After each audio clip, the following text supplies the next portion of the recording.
Welcome to the Horr-gasm podcast, the show where the serial killer isn't coming for you, you're coming for them. I'm Nick, and this is my co-host, Ali. Hello, hello. Thank you for joining us, wherever you are.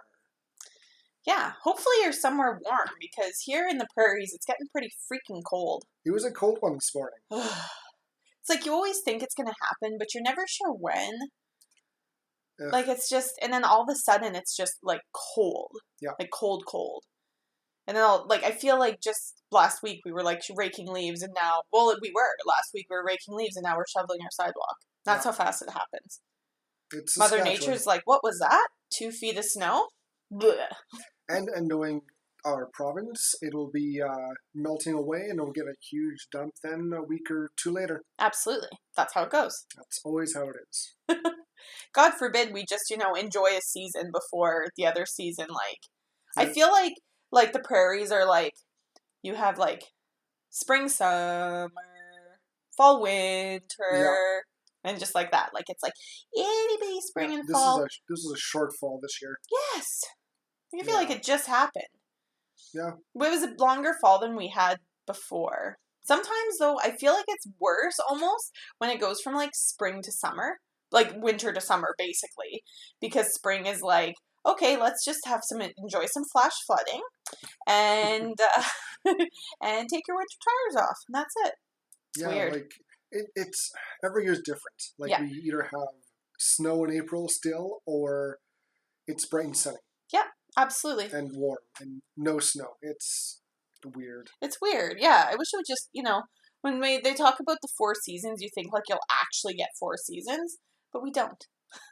No, we get we do get 4, but not like equally. I think we get like 2 and 2 halves. Yeah, that sounds fair. Weather, such a thing. Such a thing to talk about. For a horror podcast, it's the best thing to talk about. Right? It's scary at times. I've seen tornadoes. I've never been in one. Mm-hmm. Like we don't have hurricanes, thankfully. We don't have monsoons. We don't have flooding. We don't have tidal waves. Yeah. We're kind of lucky that we're repping that landlocked province. Yeah. What? But yeah, it's rain and snow. Yeah. The odd tornado. Tornadoes. Yeah, we get those. That's the worst. But not very often. No. Well, no. They're around. They usually just they're not like Category 5s or anything. Yeah, there was like one in Regina in the 80s, which just devastated that city. But I think that was the worst one we've had ever. Yeah. Other than that, I think we're pretty good. Yeah. Woohoo. Well, I guess we should get into some Chalking Chop. I think so. Yeah, and we obviously mentioned last week that we were going to be watching The Shining this week, which is a Stephen King, based off a Stephen King novel. One of many. One of very many. So we thought we'd do some Stephen King topics for Talking Chop today. Sounds good. Woohoo. So why don't you talk about the first one, because it was your idea. Your good idea. So I brought up, which ones are scarier, the novels or the movies? Mm-hmm. And there's a few, like there's, we just watched The Shining. Right. There's Salem's Lot. I haven't seen that. I think I saw that on TV a long time ago. Mm-hmm. There's Dreamcatcher. Mm-hmm. There's It, the old and new version. Yeah. We saw those. What do you think? Like, have you read any of the Stephen King novels? Not a one. I'm currently working on It. Yeah, I have read a few, not many. I read Dreamcatcher. Yeah.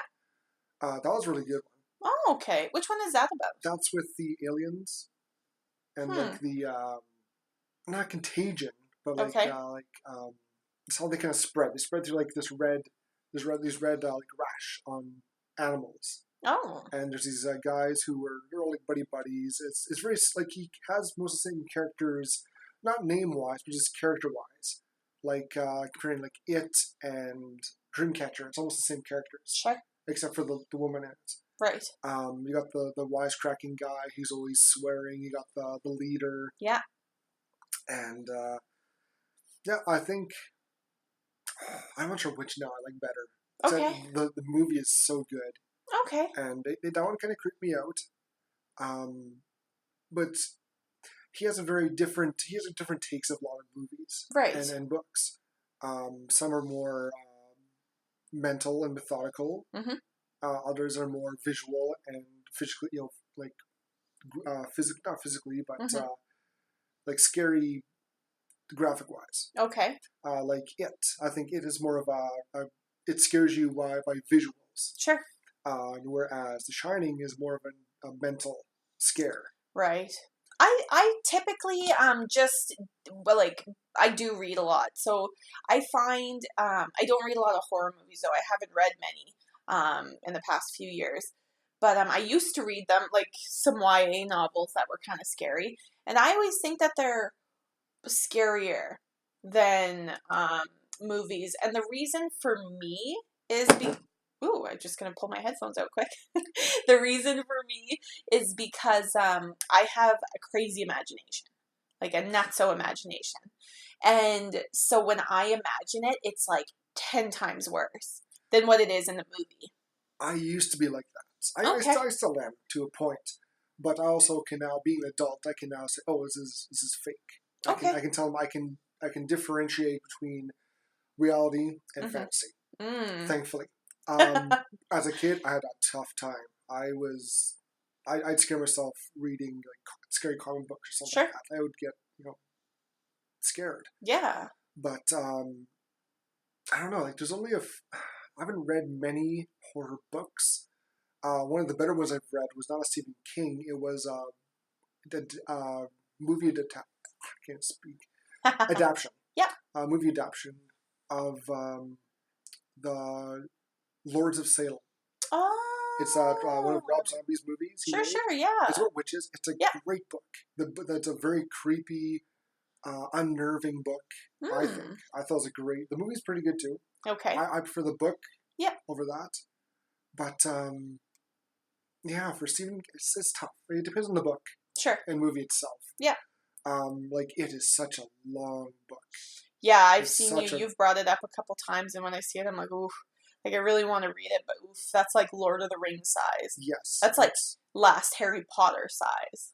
I love those Harry Potter books. Right. Those are easy to read. Mm-hmm. I find it's a tough read. Okay. It's a tough read, and Lord of the Rings is a very hard read. Oh. That was a rough one. I struggled through that one. I think I did it twice. I don't know why. I know I got a bit of a Stephen King collection. Nothing huge, but I have like some of his smaller stories kind of put into a novel. Like I talked to you about earlier, The Running Man.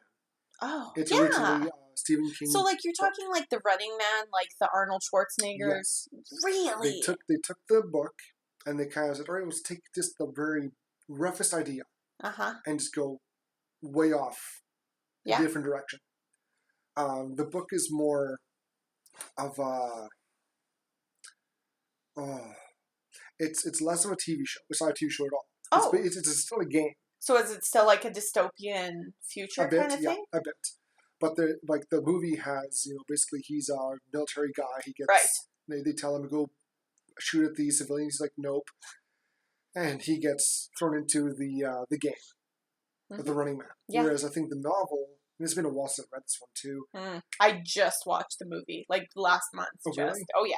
It's a good movie. I own. But it's movies. much different than the book. The book is more it's a game, but it's like there's no TV cameras. It's basically it's the whole world. It's like all North America is the playground, and like the movie is just like this little set. Yeah, it has to go through stage. It's like a contained sort of. Yeah. Yeah, and the main character he is kind of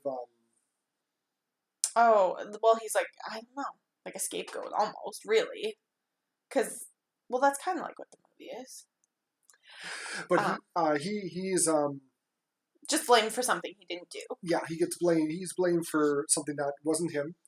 And like the movie, he brings that one girl with him, but she gets kind of thrown in with him. Okay.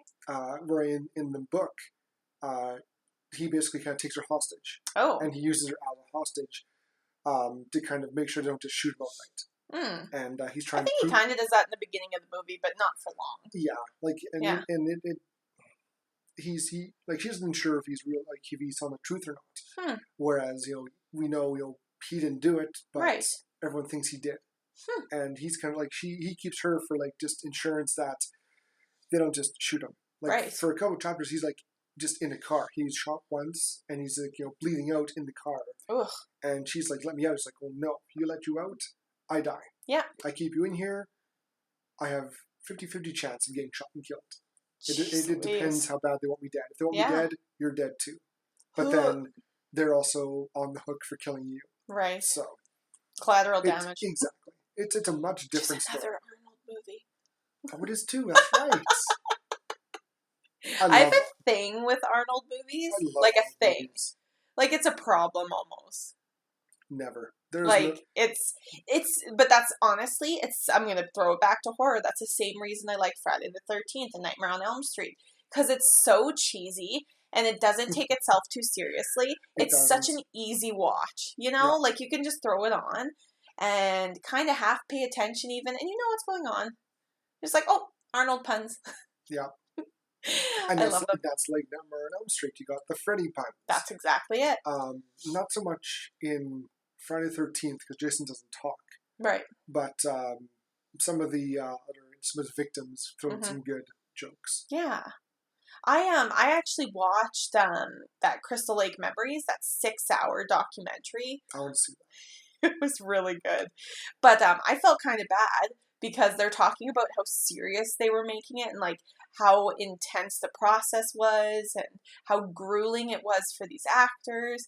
And I'm just like, man, I just sit there and make fun of them the whole time. And they're like so serious about it. But they like for real thought that, I mean, at the time it was scary. Oh yeah, for sure. Horrifyingly scary. It totally was. It was really bad. Like it was really, it defined the horror genre. For yes. Friday the 13th did, Nightmare on Elm Street did. Yes. Halloween Texas Chainsaw. did. Texas Chainsaw Massacre. That was a very tough one because they took a real story. They threw the whole Hollywood spin on it. Yeah. But it was such a visually graphic movie that hasn't been done for like a while or ever. Yes. And released it. And I think it had a lot of, I don't say difficulty. Sure. Being released, but the people who were, distributing it are like, this is too violent, saying you gotta cut this out and this out. Well, we'll change it a bit. Yeah. And when it came to theaters, people were freaking out. They were, I think, visually sick. Kind of like Exorcist. I think people were getting sick in the theater from watching that movie. That was such a good movie. And we don't get that anymore. No. There's no people went and watched a movie and they had to leave and get sick. There's been a few, but it's none of the main ones like that are in main theaters. It's like the Toronto Film Festival, weird international films, kind of like the indie films that get really graphic. Because I read about them every once in a while that people get sick and leave theaters. I think the Green Inferno may have been the last one to have that effect. Interesting. That's the cannibal. Yep. Yeah. I know the other one, which wasn't really the content itself as the film style, was Cloverfield. It was just the shaky cam. I was going to say, don't say the word shaky cam. Talked shaky cam last week. I can't do it again. It's my mortal enemy.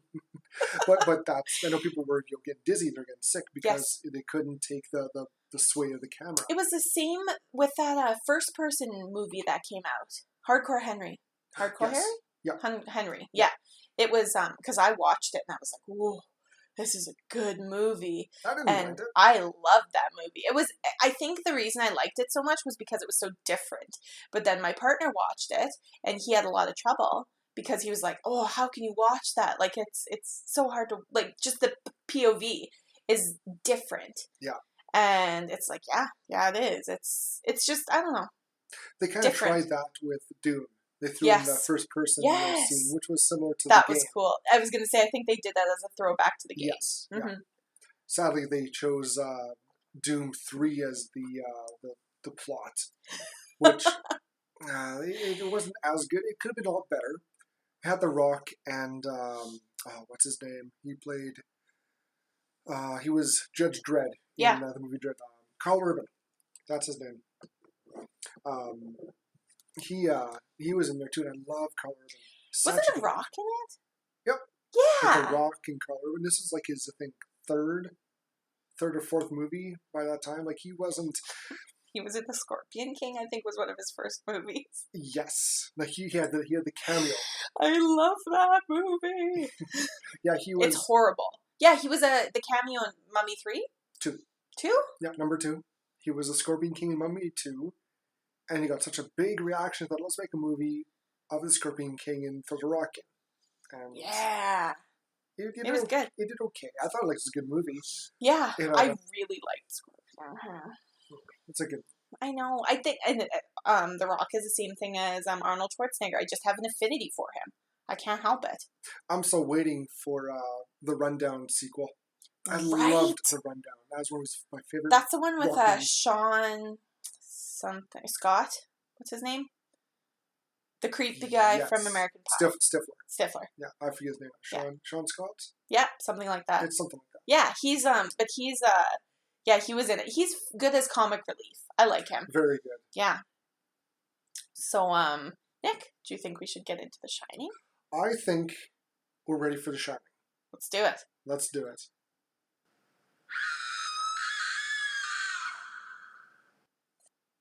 Okay.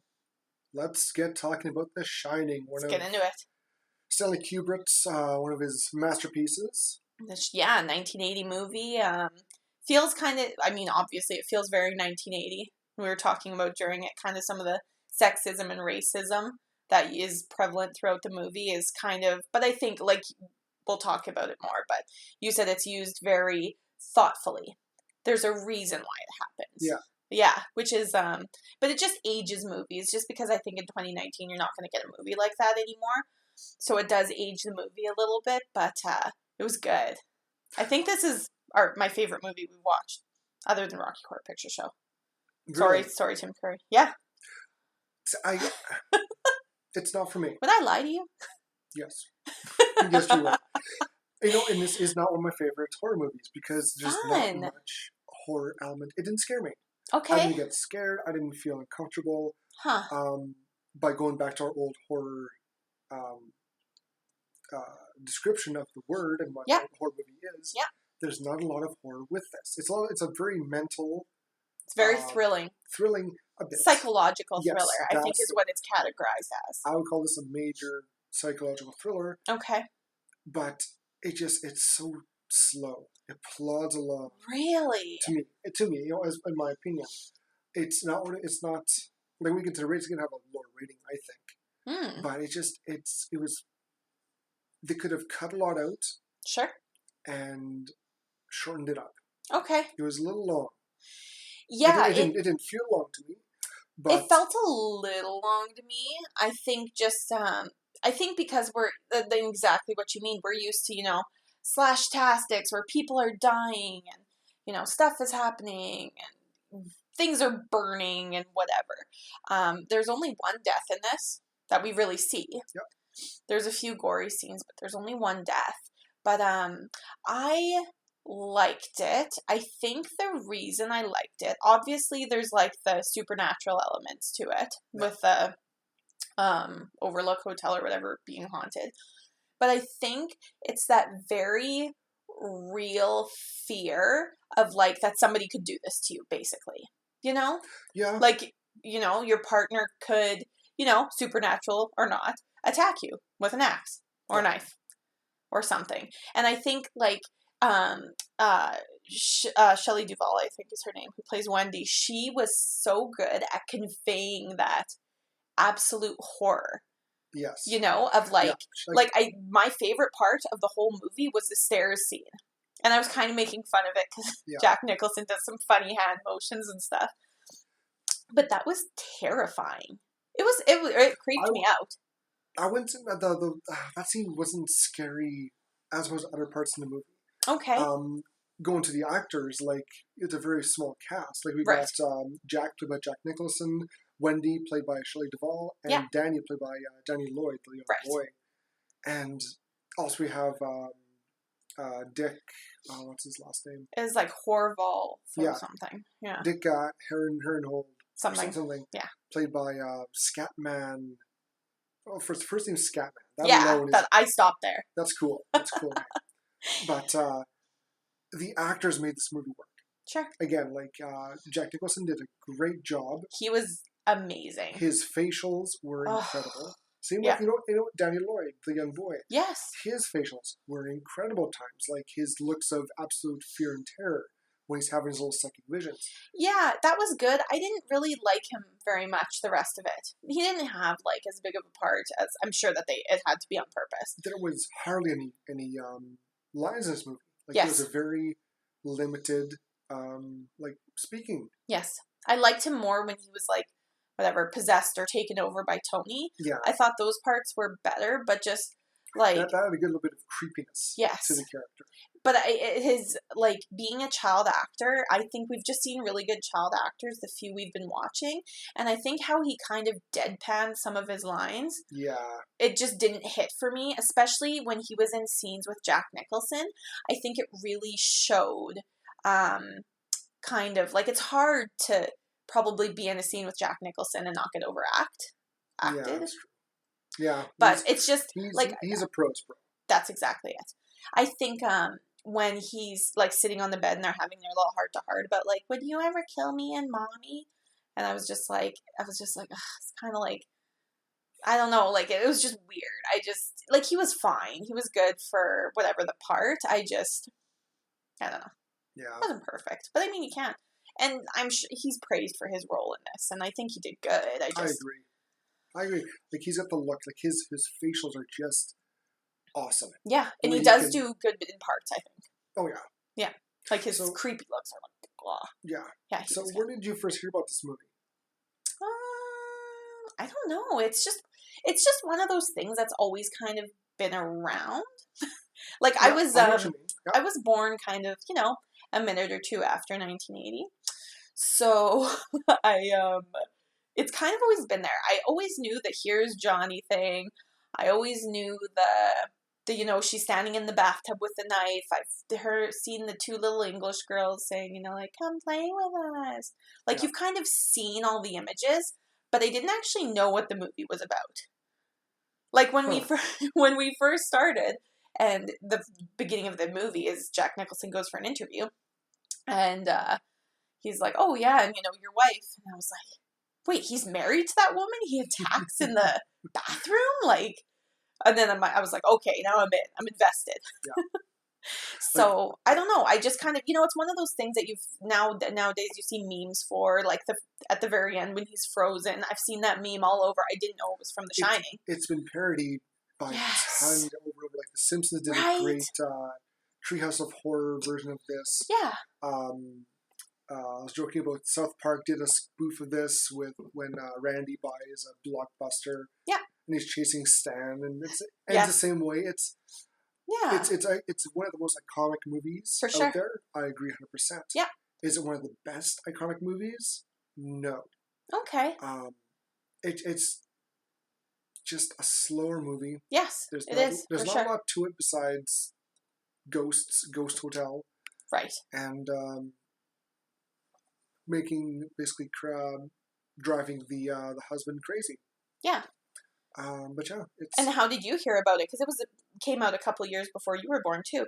It was just one of those, kind of like you. Like it's always kind of been in. Yeah. The know, like The Shining. What's that about? Some guy tries to kill his family in a hotel. Oh. Yeah. And that's basically the plot of the movie. Right. Now, all the things that lead up to it, you have to watch the movie to find out. Right. Because I haven't seen this movie start to end yet. Yeah. Until now. Right. I've always caught it on TV, basically when it's in the last final act, when things are going topsy-turvy, shit's going crazy, and Jack's trying to kill. Yeah. I never saw the beginning. I didn't know about the whole interview part. I thought it starts off right when he and his wife and son are at the hotel getting ready to take over. Okay. I did not know that he does an interview. I didn't know that's that like whatsoever. The first 45 minutes of the movie, basically. Yeah, hey? It's just like interview, drive there, walk around the hotel. Yeah. We're introduced to every room. Yep. This is kind of already started the review of it. Yeah. That's basically the first little bit. Yeah. Yeah. They interview. You kind of get a little bit of background with the characters of Danny and has a little invisible friend named Tony. who lives in his mouth and hides in his stomach. Yep, and talks with his finger. Which is cool. He's got a very kind of creepy voice. Ooh, that gravelly voice he does is really creepy. It's like, yeah, Danny's just a cute little voice, and Tony's like this gravelly, like, I don't even know. It's creepy. Yeah. Yeah, I like it. And they take a trip up there to check it out, go through all the rooms, like you're saying. Dick Hallahan. I forget this name thing. I wrote it down somewhere. Halloran, yeah. I just looked. Dick Halloran. He has the same gift as Danny. Yeah. Because Danny's more of a psychic. He can see things past and present. He has what Dick calls the shining. Yeah. Because Dick and his grandma, they're having a talk. Danny and Dick are having a chat about ice cream. Yeah. Over ice cream. And he kind of, he's questioning about, so you have the same thing I have. And Danny doesn't want to talk about it. And he's like, well, me and my grandma would have long conversations without even moving our lips. And she called it the shining, and some people shine, some people don't. And Danny kind of talks about Tony, and Tony seems to know what's going on. Tony seems to be like the source of Danny's psychic power. Yes. And so it's kind of a little twist of the character, but but it's a nice way to introduce kind of like what's happening to Danny, because we have a quick flash like in the scene before where he just kind of like starts to shake and his eyes go wide, and this is the first time we see like those evil twins, the elevator with blood, like that kind of stuff, and you're kind of like, what the heck happened? And then when they explain this, it's a nice way to get the exposition while not like breaking that fourth wall or making it boring. It's interesting. I liked how they did that. He explains how Tony shows him these things, but he doesn't remember it all. Yeah. And he has one little episode before they go to the hotel, and this doctor who's making a house call, which never happens nowadays. Yes. Checks him out and says, "Oh, it's normal. Kids fall down and have little forgetful episodes all the time." Yeah, and she's like, "Oh, it's probably just emotional or something." Yes, and we kind of learn that his dad Jack he dislocated his arm one day by accident. I guess Danny was making a mess of Jack's papers, and he got a little mad and pulled a little too hard on his arm to lift him up and dislocated his arm. Yeah. And I think he was drinking too. Yes. Hinted at later that he'd been drinking. Yeah, and Wendy kind of gave an ultimatum: if you ever drink again, you're done. And Jack's like, okay, no, that's fine. Yeah. So that's a good little backstory and explains a bit to the characters. Right. But there's obviously some tension between Jack and Wendy, I think. And, I mean, their marriage obviously isn't perfect. No. By any means. Jack was like a teacher, and he quit to become a writer, and she's kind of just a stay-at-home mom. Right. And also during a little chat with Danny and Dick, he tells him, well, Danny asks him, why are you so scared about room 237? Yes. And he's like, well, I'm not scared of that. Well, yeah, you are. Why should I not go in there? And he kind of doesn't explain why. Yes. He says, don't go in there. Yeah. Bad room. Stay out. And so that's kind of just the kind of first act. And we cut to a month later. A month later, we there's lots of scenes in this where there's kind of like in between with Danny on his big wheel, and we kind of see Wendy making food and Jack just trying to write, and you got me a big deal. I'm gonna go. I have to go write my novel. I gotta write my book. Okay.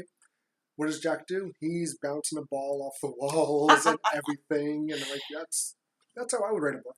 I read that Jack Nicholson actually made that up because they're like, the script just said Jack isn't writing, so he was like, well, what would I do if I wasn't writing? And he just started doing that. That's awesome. I was like, yeah, I miss those days when you'd play that like Pepsi ball game off the wall. Yeah. We also find out there's a big storm coming in while Wendy's making lunch or dinner or something. Opening a can of mixed fruit. Yeah. A big can. That's a huge can of fruit cocktail. Yeah. And Danny's, he's zipping around the hotel in his little big wheel tricycle. Yes. And where does he come to? Room 237. Mm-hmm. And he, of course, stupid little inquisitive boy, we're telling him, don't get off that bike. Don't go to that door. Yep. Don't touch the doorknob. Of course, touch the doorknob. and he sees the two girls. Yep. And he sees them dead and, just all chopped up. And he's like, oh, that's not good. Hops on his bike and keeps going. Just keeps going. And this is throughout these parts, they sprinkle in. There's one main part is the first time that Jack gets really mad at Wendy. Yeah. And he's like he's just pissed that she keeps interrupting him, and all she's doing is like, hey, do you want to come for supper? And he's like, no, I'm writing. She's like, well, okay, well, I'll just bring you sandwiches later. And he just flips and loses it on her. Yeah. And I put down actually says lots of fucks. Yeah. Because it's and he gets these crazy eyes. Jack Nicholson gets these crazy eyes. He has one of the best crazy eyes out there in the business. Oh, it's his eyebrows and the shape of his face and everything. It's so sinister. Yep. That's why he was so good as a Joker. Oh, he was Can we great. just say it? He was almost perfect amazing. as a Joker. But yeah, he basically tells her, when I'm typing, when you hear this tick-tick-clack of my typewriter, yes, you leave me alone. Yes. You don't bother me, you don't talk to me, because then I lose concentration. I have to re-find my concentration in my train of thought, and that takes hours. Yes. Fuck off. Yeah. Yeah, and just ripped at her, and she's kind of like, oh, okay. Trying to be, because this is the first time he snaps on her, and we kind of see that break. Yeah. I think. And it was, yeah, uncalled for. Very rude. Kind of a dick move by Jack there. Oh, boy. And so, yeah, it's cool how it goes to different days. You go a month later, Saturday, Tuesday. We're Saturday, and snow's coming down. Wendy and Danny are playing out in the snow. And also, when it was nicer out, Danny and Wendy also went through the maze. There's a big hedge maze in the front of the... Yeah, it's in the front. So that's another big plot point we'll come to later on. Yeah. But, so snowing out, Danny, Wendy playing around. And Jack's staring at him. Yeah. Being creepy. And Wendy, it goes back to Wendy, she's trying to use the switchboard. Oh, yeah. She's trying to use the phone. There's nothing really working. So she calls the Rangers through the radio. And she asks, well, what's going on? Are the phones not working? No. If they're down, they're down. And don't expect them to be fixed until spring. She's like, oh, okay. Yeah. And their best advice was leave your radio on, just in case. Yeah, just in case. Yeah. And then we flip to Monday, I think. Yeah, we flip to Monday. And we just see Wendy and Danny watching a movie, hanging out together. He's talking about Tony again and stuff, being a creepy little kid. And then there's a scene where Danny actually visits Jack. Yeah. Yep. Yeah. Jack is looking real creepy, and this is when I mentioned before that he just wants Danny to have a good time, enjoy living at the hotel, and he said, I want to stay here forever and ever and ever. Yeah. And that's what the girl said to old Danny there earlier. Yes. Yeah, and Danny's kind of like, ooh. And then he just deadpan asks Jack, he's like, Daddy, you wouldn't hurt me or Mommy, would you? And he's like, why would you say that? Did your mom say that? Did your mom say I would do that? And he's like, no, Dad, no. It's because of his shining, I think he's seen stuff. Yeah. He's seen things. He almost has a premonition that these eyes. Something bad is going to happen, and it's happened before, it's probably going to happen again. Right. Yeah, and then we flip right to Wednesday. And this is when Danny's on his big wheel again, and room 237's open. Yeah, that door is open. He's just kind of playing with some cars. Yeah. And a ball rolls up to him. Yes, he's playing with cars. What's this ball doing here? Mm-hmm. He's like, Mom? And he walks over down the hall, and sure enough, 237, door's open. Yep. So open with the key. Mm-hmm. And Danny kind of wanders in. Just wanders on in. And then we don't really see what happens yet. And we see Wendy in the basement. Yeah, she's doing all the caretaker all the work. Because they're here, I don't think we said yet, they're here doing caretaker job. They're watching the hotel during the winter months. Yeah. Because no one's going to stay there. Yeah. And it's funny because she's doing all the work through all this whole thing. Jack's the one who's got the job. And she's there doing all the work. And he's just writing and being mean to her. Yeah. And she hears some kind of hollering, and Yeah. she goes and investigates, and Jack's laying kind of sleeping at the table, having a bad nightmare. Yes. Talking in his sleep, kind of yelling, screaming, and she wakes him up, and he starts, kind of sobbing, saying, I had the most terrible dream ever. It was a nightmare. I dreamt I killed you guys. I chopped you up into pieces. I couldn't do that. And Danny kind of strolls in, and as when he's kind of comforting Jack, and she's like, Jack, what's Jack doing here? I'll get rid of him. And she turns his neck, you see like a big bruise on his neck. Yeah, and Danny, and he's sucking his thumb. Yeah, like he hadn't had a good time. No. And instantly she accuses Jack. Yeah, like you did this. Yeah. And I'm like, oh, come on now, Wendy. You're jumping to conclusions. But no, I think because of the previous little injury that Danny got from his dad, yes, she just instantly throws Jack on the bus saying, you did it again. How could you? You said you wouldn't ever again. Mm-hmm. And that kind of affects Jack. Jack doesn't like that. Yes. He didn't do it, and he feels a bit of kind of blindsided by this. So he's kind of walking through the halls, unhappy, kind of punching the air, trying to just cope with his anger, and he wanders into the ballroom. Yeah, the gold room. Yeah. And sure enough, this bartender there just waiting for him, and he hops up to the counter and asks for some bourbon. Heck yes. He's breaking his 3 year no, 5 months. 5 months. Yeah, on the you're wagon. right. Yes. And then we find out this guy bartender name's Lloyd. Good old Lloyd. Yeah, and I want a Lloyd. I can go for a Lloyd right now. Right. Could do with a glass of wine. It's a nice spiced rum. Right. On the rocks. Yeah. But no, he's kind of giving Jack some not the best advice. Kind of telling him what he doesn't need to hear right now. Yeah, they just talk about life and his sobriety, and it's like, oh, Yeah, he says I love my son. I'd do anything for my son. Yeah. Now the wife, he points upstairs, the sperm bank upstairs. I'm not too fond of her. Obviously, like I said before, has some issues with his wife that they didn't address before coming to this haunted hotel. Yeah. But which might have made him more susceptible to the paranormal goings on. But he starts talking about the incident that he had before. Like he said, well, I didn't lay a hand on Danny. I did one time, but it was like 3 years ago. And, it was an accident. It was an accident. She'll never let me live that down. She'll never let me forget.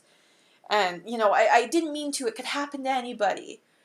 And good old Lloyd's just listening, and he's like, okay. Yeah.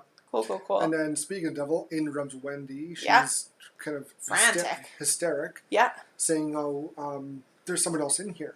There's someone here. And Danny saw her. Yes. In room 237. She tried to strangle Danny. We got to do something. And she has a bat with her. Mm-hmm. And Jack's like, I'll take care of it. Yeah. So he goes and goes into 237. Yes. And there's a pretty hot-looking lady in the tub. Yeah. Pretty attractive naked lady. Yeah. So he's kind of excited about that. Yeah, and during this also, Danny's having a little bit of convulsion. Right. He's, I think he's mentally trying to contact Dick, and let him know what's going on. And Dick, he's just sitting there watching the news. He's got some very nice, tasteful nude pictures. Tasteful nudes. He's got some tasteful nudes on his wall. Those are some pretty black ladies he's got on his walls. Yeah, really nice. Yeah. And huge afros. Holy crap. Yeah, it's very artistic. That's what I mean by tasteful nude. It's like the poses are awesome, and like I love art. It's one of my favorite passions. So when I saw it, I was like, oh, that's a nice picture. Yeah. And he had 2 of them, and they're just really nice. I like them. And and then we cut back to old Danny just kind of shaking away. He's got a bit of spit coming out of his mouth. Yeah. And we see Jack. He's checking out the room 237, and there's this naked lady in the tub. Yes. And Jack's like, hey, what's going on here? He's got a nice kind of a wolfish smile. Cha, cha, cha. And then she gets out of the tub, walks up to him, and he's like, oh, yeah. All right. And they start to kiss, and he looks in the mirror behind her, and he does not like what he sees. This nice, beautiful naked lady is now an old, decrepit, decaying woman. Yeah. Who is naked as well. Yes. And she starts laughing and laughing at him, and he's out. He's no, I'm getting out of here. He backs away, closes the door, locks it, and just walks away. He's not having any part of that. Nope. No, none for him. And so then we cut to Dick, and he's calling somebody because he's obviously been contacted somehow by Danny. He knows something's up. Yeah. So he's trying to warn them. Something's wrong. Yes. No answer. Yes. So and then Jack goes back to his room with his wife, obviously, with Wendy, and she's like, "Oh, what happened? Did you find something?" And I wrote it down. I didn't see one goddamn thing. Nope. So, nice try, Jack. You sure saw something. Yeah, but he convinced her that he didn't see a thing, that probably Danny was seeing things. And he kind of, again, goes back into attacking Wendy. Yes. It's all her fault. Yes. And he kind of just leaves her in a bit of a state. Yeah. He keeps saying, like, "Oh, you ruined my life enough. Like, get out of here," all that kind of stuff. So I put Jack tells Wendy off. Yeah. I just said Jack is snapping. Yeah. And we go to... He's like, "Fuck this, I'm back to the gold room." Yeah. And old Danny, he still having his bit of a little psychic convulsion there. He sees red rum on the door and the blood flowing from the elevator. Mm-hmm. So he's got that vision going on now. You betcha. And Jack, he leaves. He's upset. He starts knocking shit off the counter, making a mess. Goes back and he hears a party. Yeah. Here's some commotion in the ballroom. So he goes back into the gold room. Yep. And goes and finds Lloyd and basically, I'll have another some hair of the dog. And Lloyd, I love that. Bourbon. He's like, "That's my man, Lloyd. That's what I need." And he goes to give him a 20.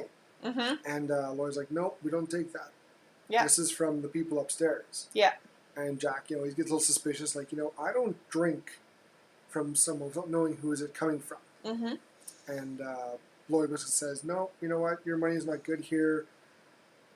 You've always been here, Jack. This is you earn this. This is deserving for you." Yeah. And Jack's like, "You know what? You're right." Yeah. And takes a drink. Bottoms up. Yeah. And he goes and he starts to go wander around and he runs into someone. Yeah. And he gets this apricot or some drink spilled on him. Yeah. And the guy takes him to the bathroom to clean it up. Because it'll stain. It'll stain. And as he's getting cleaned, he asks her, he calls him Jeeves. Jeevesy. Hey, Jeevesy. What's your name? What do I call you, Jeevesy? He's like, "Oh, name's Grady?" Yeah. Yeah, Grady. And we found earlier that Grady was the guy who killed his wife and two daughters 1970? Yeah. I think it was, 10 years previous. 10 years before. And Jack kind of clues in a bit. So, like, that can't be. You're the guy who, you were the caretaker before you killed your family. Yeah. And he's like, "No, I've always been here, and you've always been the caretaker here." Yeah.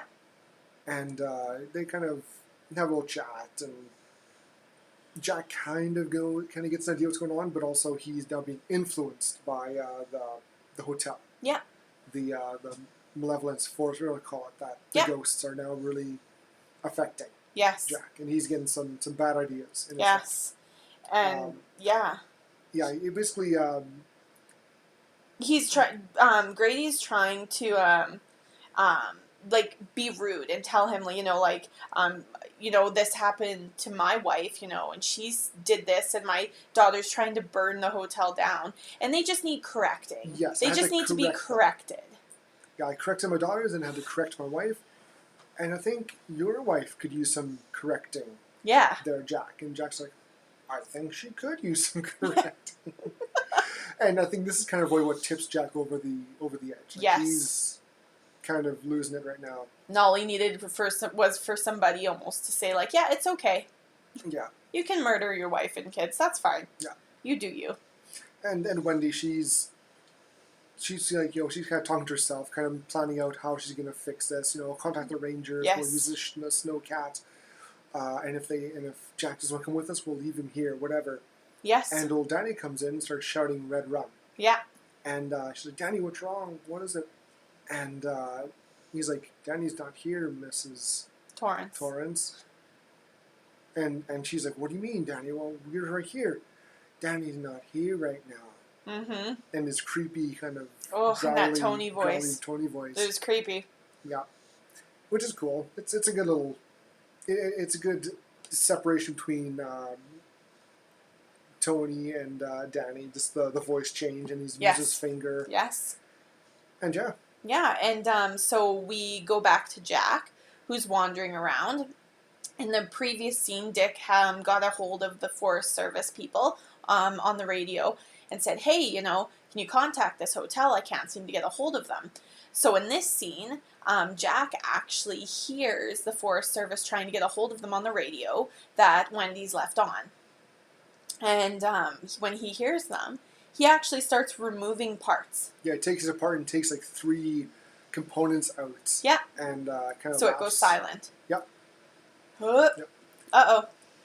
Yep. And Dick he realizes, shit's going down. Yes. So he hops on a plane and he's flying out to find Denver. Out himself. Yeah. Which is nice of him.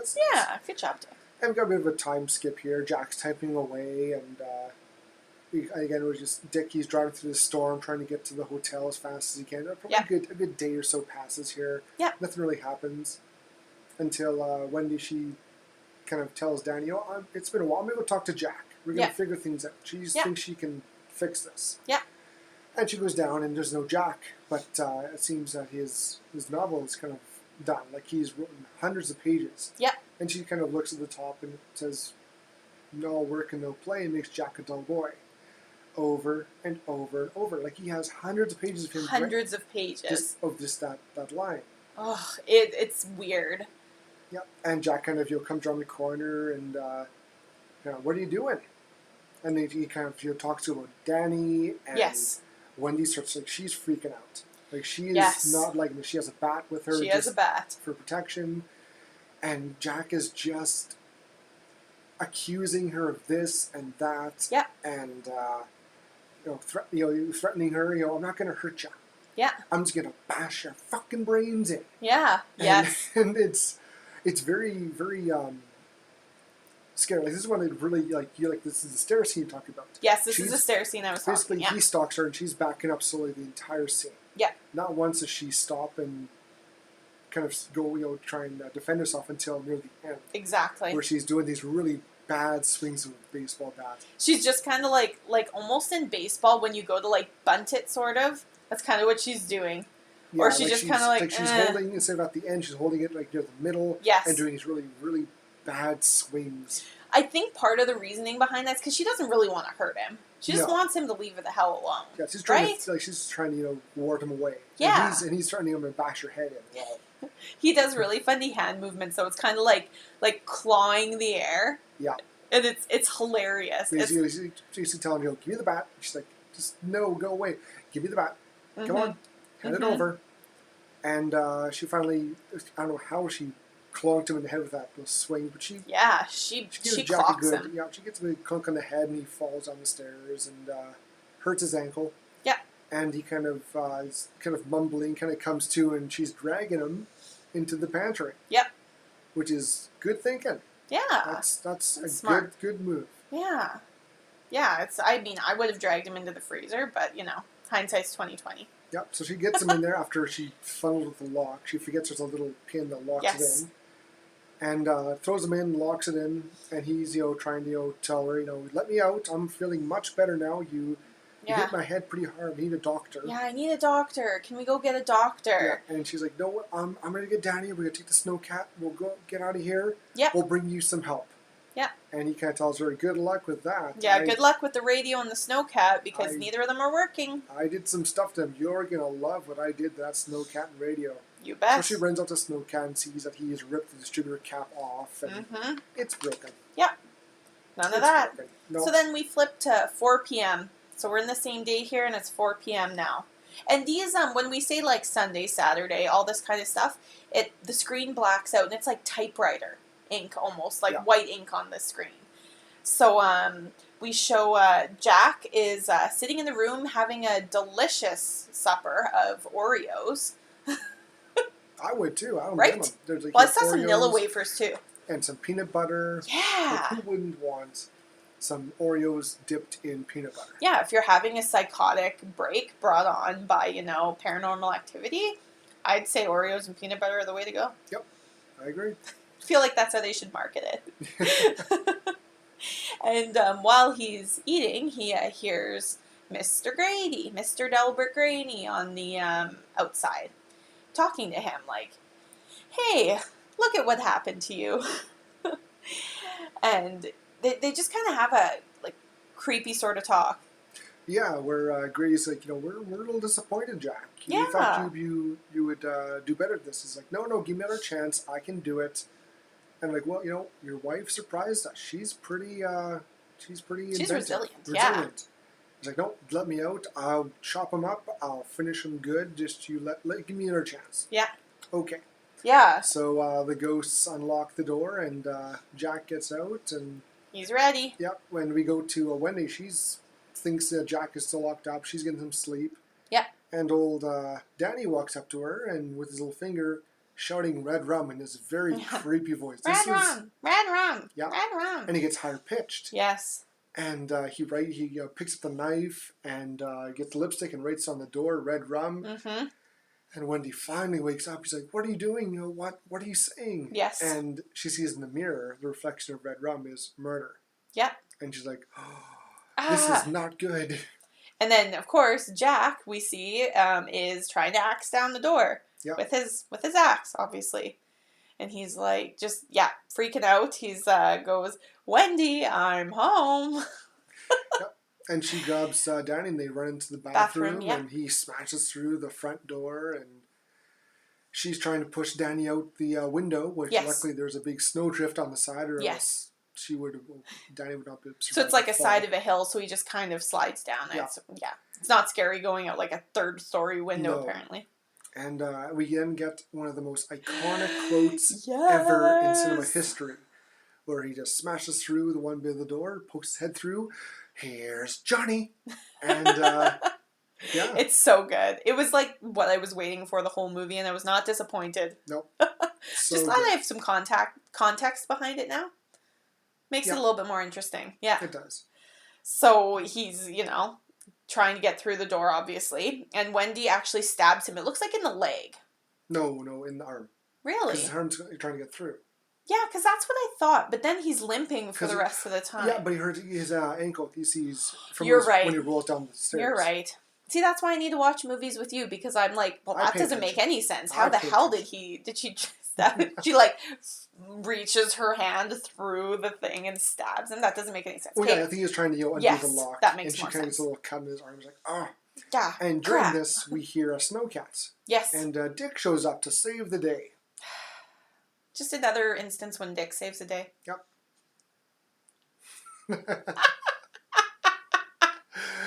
Dick can save the day with the Horr-gasm. Love it. Yep.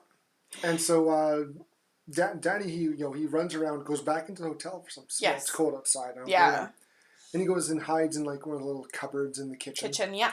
And Jack hears the snowcat, so he goes looking for Dick. Mm-hmm. Dick comes in. He's like, "Hello, anybody here? Hello, anybody here?" And he says it over and over. And Jack kind of gets him by surprise. He swings an axe into his chest. Oh, yeah. Poor Dick. And as Dick dies, poor Danny, he's got the whole kind of shining connection with him. Yes. He experiences the exact same thing and screams, which kind of gives away his where he's hiding. So Jack starts chasing Danny, and Danny runs out into the maze. Mm-hmm. And during this little chase scene, Wendy, she kind of gets out of the bedroom and she starts going through the hotel. She is running around frantically looking for a child. And she runs into these ghosts in the hotel. Yep. And one guy's getting a blowjob from some other guy in a costume. It was Lloyd who was getting... Lloyd was getting getting some... From a bear or something. It was a creepy bear. Yeah. It was like a 1920s bear costume. It was... with really weird teeth. She also sees the elevator of blood. Yes. One of the old, well, you say one of the ghosts, but I think one of the old people there got some blood on his face and his glass. Like, this is a good party, isn't it? And she just freaks out and runs into the other ballroom, and there's a bunch of skeletons. Yeah. And it's a bunch of cobwebs, and she's almost having a psychotic break. Yes. And you go back to Danny, still running away from Jack, and he's being smart about this. He's now retracing the steps in the snow, and kind of ducks off behind one of the hedges and kind of covers his tracks up. Yeah. And Jack, who's trying to chase down Danny, shouting out, Danny boy, Danny, and Jason. Yeah, we mentioned that too. We're like, Jason. Jason. Just can't help it. When people shout names, it's just like, even when I think of like Rocky, like the Adrian part, I'm like, Jason! Instead of Adrian, I can't. You wrecked me. So Jack, he loses. He loses Danny's footprint. They end up and just disappear. And he's going. He can figure it out. Yes. So he keeps going. Doesn't go backwards. He just keeps plodding along. Yes. To chase down Danny. He retraces his steps out, his tracks out. Yep. Meets up with his mum one day. They hop in a snowcat, and they take off. Yeah. And you can hear, you see Jack. Of this. And Jack is still stumbled around trying to find him, shouting, yelling out incoherent words. I was making fun of it while it was happening. Not even making sense. He just... That's all he does. So that's what I was doing the whole time. And finally, it's kind of fun. And finally, he gets himself lost. He just kind of sits down, and we cut to morning, and you see a frozen Jack's face. Just got this weird little look on his face, and yeah. I didn't like this part. This was one of the parts that I thought I think unintentionally looked comical, and obviously because it's been used for memes. Yeah. And I didn't really enjoy this end part. I thought that it could have been like more graphic almost, and not even more graphic. Like, it didn't have to be, like, it was just like, it was too funny. Like, his eyes are crossed, and he's just kind of sitting there with like a, oh. Well, not so much crossed, they're kind of rolled up. Yeah. It was just, I didn't like it. I think that they could have done it better because this is like the main villain for the last half of the movie, and this is it?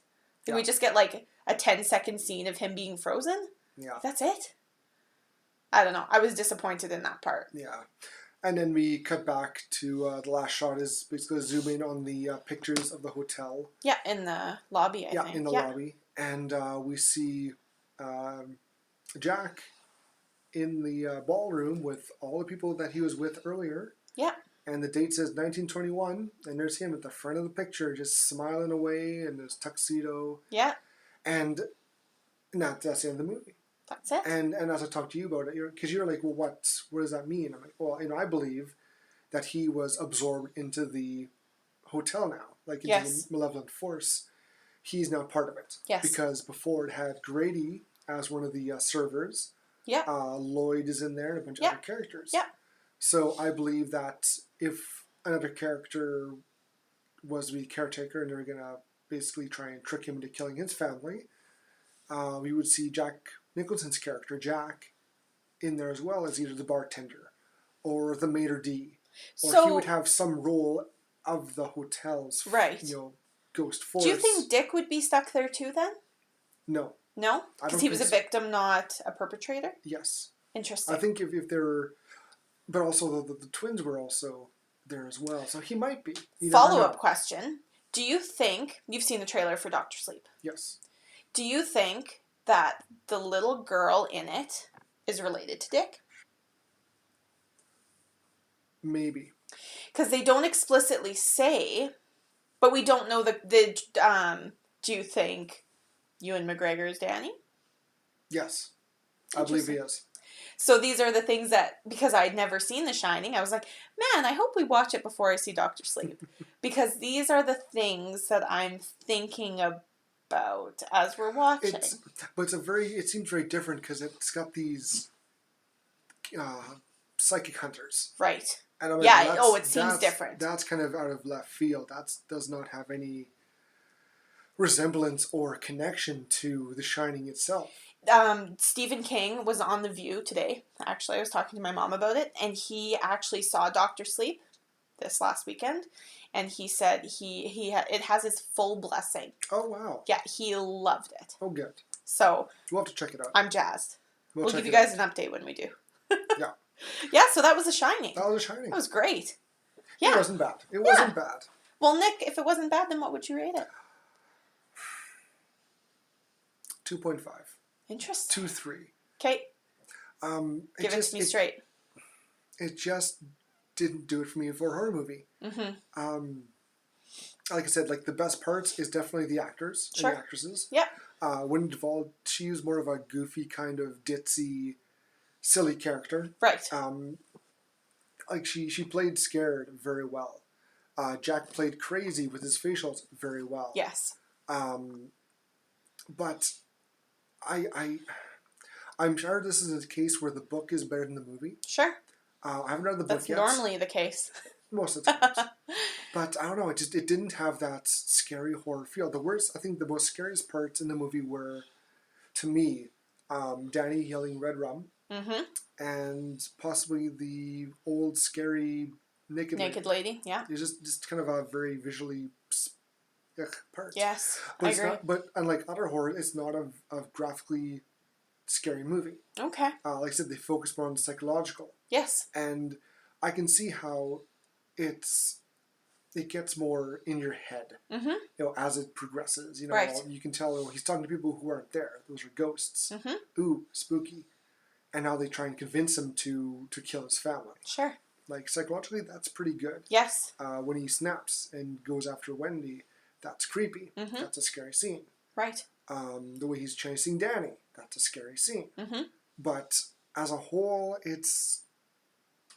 Didn't do it for you? No. I can see how it is one of the most well-known horror movies out there, sure. But due to some scenes, and Here's Johnny, that's iconic. That's, again, one of the most iconic quotes in movie history. Absolutely. But take that away... What do you have left? Not much. Mm-hmm. A slow-paced movie with one kill. Mm-hmm. But again, that's Stephen King's style. That absolutely he goes more to the psychology than actual physical horror. Right. But it's not terrible. Yeah. It's not a bad movie whatsoever. Right. But it just, of all the movies I've seen, it's not up there very far. Interesting. Yeah. Yeah. Well, this movie is right up my alley. I would probably give it a 4, actually. I know those wide eyes over there. Wow. That's great. I'm glad you loved it. I loved this movie. Awesome. My favorite movie of all time is Silence of the Lambs.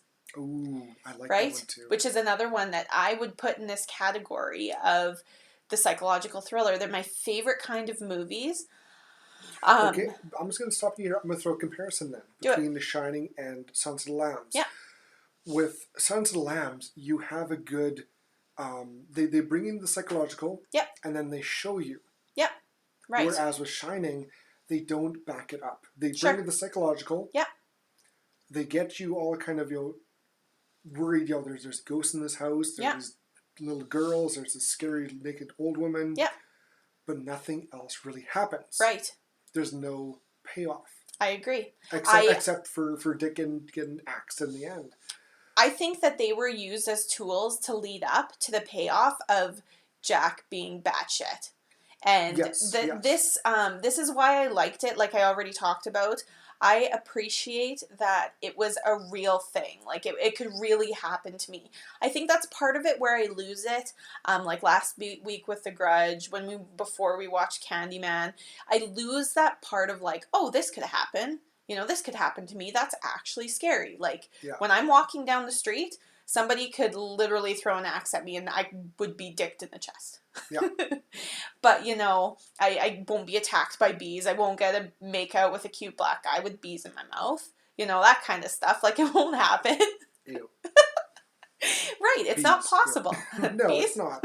Right. So I think that's because, like I mentioned before, of the, like, my imagination takes over. That's where it gets me. And that scares me. is the psychological part of it. And that's why I really liked it. I like those slow burn movies. And then at the end, it's like once we get to the stair scene, everything from there to the end is creepy. I agree. From terrifying. Even from when he's going into room 237. Yes. To the end. Yeah. That's when this movie really shines. Amps up. Good one. Yeah. But no, that's where it really gets good. That's when it starts to pay off all the lead up. You bet. But up to it is kind of, it's very shortcuts, which is very, you don't see it very often. Yeah. Usually it's a lot of long scenes. This is more, this happens, and then this happens, and then this happens. And I agree that you could have cut out probably the car ride up there where he talks about the Donner Party. I thought, ooh, well, this might add in later. Yeah. It didn't pay off to anything. Some of the scenes where she's cooking, I think you could have put some of the exposition about like the snowstorm and that kind of stuff. He talks about having deja vu. Riding around his big wheel bike. Yeah, some of the scenes could have been cut to make it a shorter movie, and I think they did that pacing on purpose. Yeah. For a bigger payoff at the end. That you kind of get lulled into a false sense of security, and then they're like, "JK, shit's fucked up. Burn." Enjoy. And that's what I liked about it. Yeah, I would definitely buy it and watch it again. Well, you're in luck. I own it. So you can watch it anytime you want. Oh, and Ichabod. She had a kill of the flick, but she only had one to choose from, unfortunately. So that's all she got.